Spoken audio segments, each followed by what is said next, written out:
Once upon a midnight dreary, while I pondered, weak and weary, over many a quaint and curious volume of forgotten lore, while I nodded, nearly napping, suddenly there came a tapping, as of someone gently rapping at my chamber door. "'Tis some visitor," I muttered, tapping at my chamber door.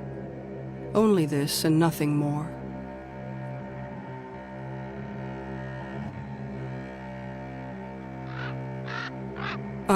Distinctly I remember, it was in the bleak December, and each separate dying ember wrought its ghost upon the floor.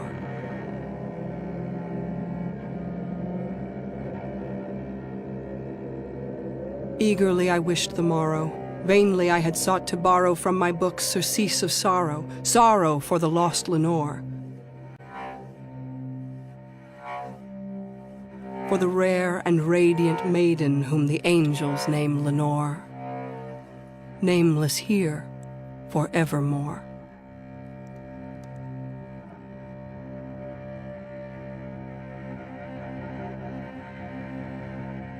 And the silken, sad, uncertain rustling of each purple curtain thrilled me, filled me with fantastic terrors never felt before, so that now, to still the beating of my heart, I stood repeating, "'Tis some visitor entreating entrance at my chamber door." Some late visitor entreating entrance at my chamber door. This it is, and nothing more.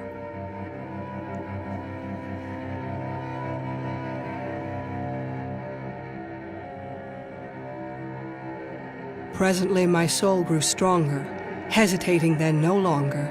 "Sir," said I, "or madam, truly your forgiveness I implore. But the fact is I was napping, and so gently you came rapping, and so faintly you came tapping at my chamber door, that I scarce was sure I heard you." Here I opened wide the door. Darkness there, and nothing more. Deep into that darkness peering, long I stood there, wondering, fearing, doubting, dreaming dreams no mortal ever dared to dream before.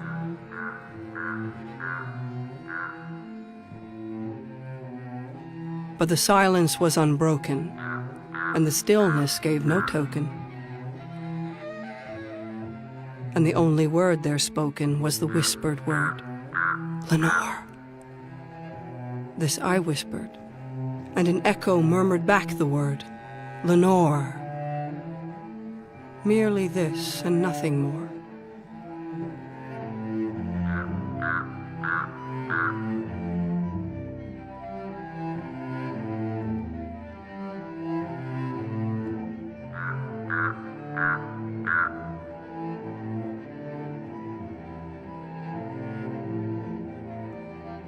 Back into the chamber turning, all my soul within me burning, soon again I heard a tapping somewhat louder than before. "Surely," said I, "surely that is something at my window lattice. Let me see then what thereat is, and this mystery explore. Let my heart be still a moment, and this mystery explore. 'Tis the wind and nothing more."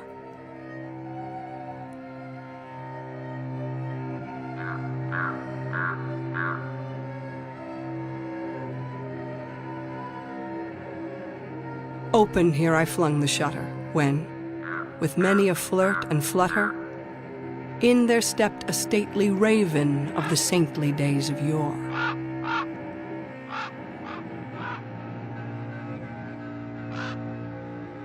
Not the least obeisance made he, not a minute stopped or stayed he,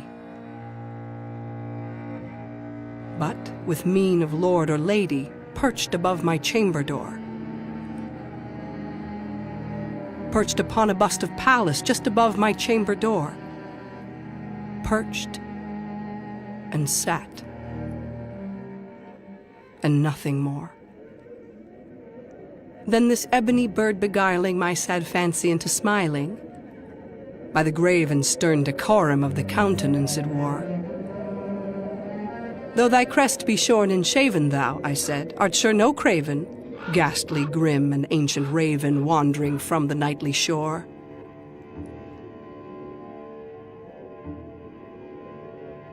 Tell me what thy lordly name is on the night's Plutonian shore. Quoth the raven, nevermore.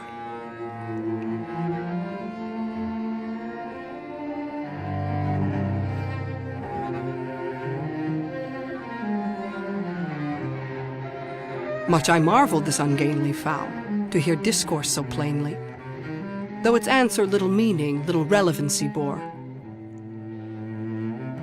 For we cannot help agreeing that no living human being ever yet was blessed with seeing bird above his chamber door. Bird or beast upon the sculptured bust above his chamber door, with such name as nevermore.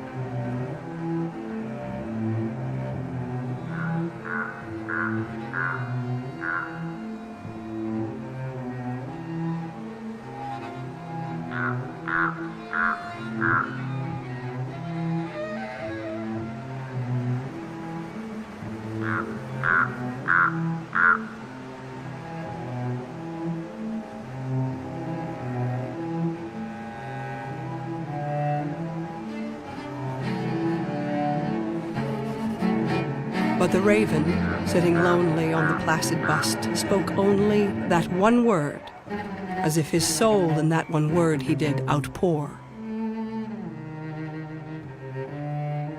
Nothing farther than he uttered, not a feather than he fluttered, till I scarcely more than muttered, other friends have flown before, on the morrow he will leave me, as my hopes have flown before.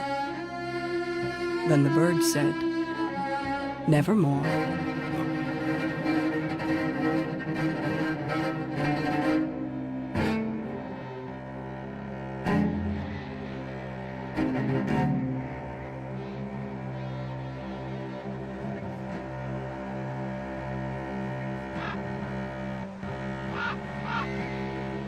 Startled at the stillness broken by reply so aptly spoken.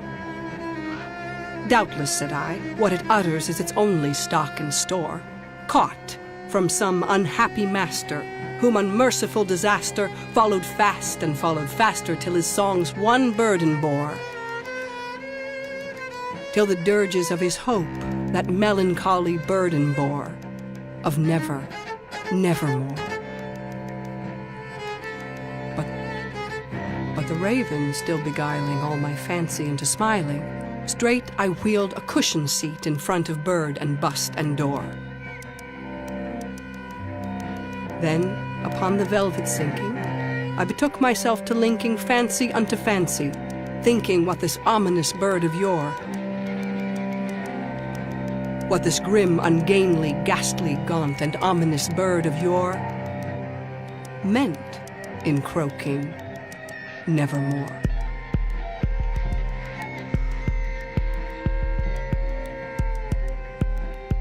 This I sat engaged in guessing, but no syllable expressing to the fowl, whose fiery eyes now burned into my bosom's core. This and more I sat divining, with my head at ease reclining, on the cushion's velvet lining that the lamplight gloated o'er, but whose velvet violet lining with the lamplight gloating o'er she shall press, nevermore.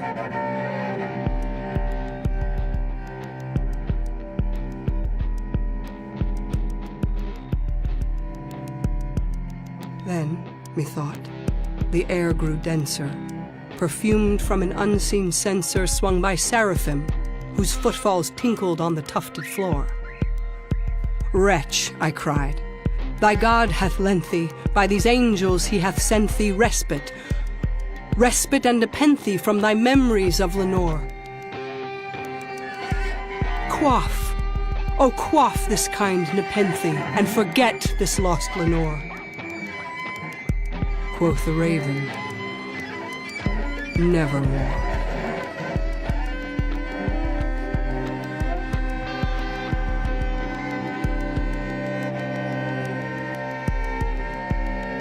Prophet, said I, thing of evil, prophet still if bird or devil.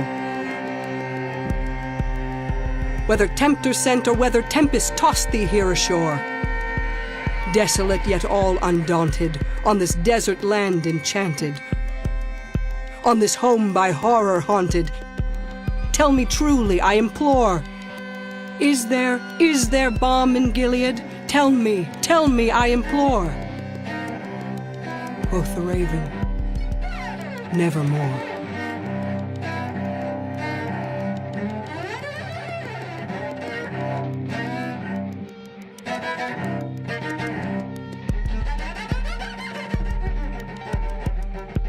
Prophet, said I, thing of evil, prophet still, if bird or devil, by that heaven that bends above us, by that God we both adore, tell this soul with sorrow laden, if, within the distant Aidenn, it shall clasp a sainted maiden whom the angels name Lenore.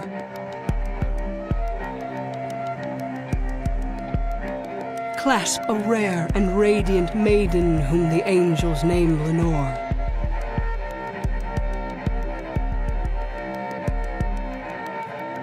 Quoth the raven, nevermore.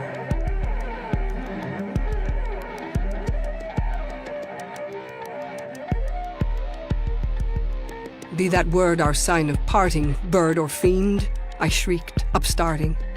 Get thee back into the tempest and the night's Plutonian shore. Leave no black plume as a token of that lie thy soul hath spoken.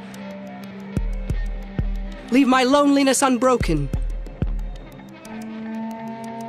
Quit the bust above my door. Take thy beak from out my heart, and take thy form from off my door. Quoth the raven, nevermore.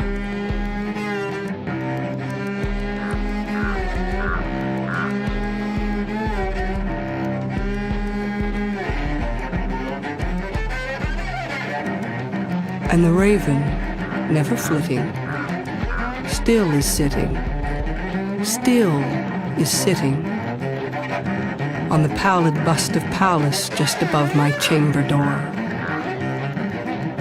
And his eyes have all the seeming of a demon's that is dreaming, and the lamplight o'er him streaming throws his shadow on the floor. And my soul from out that shadow that lies floating on the floor shall be lifted nevermore.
Nevermore.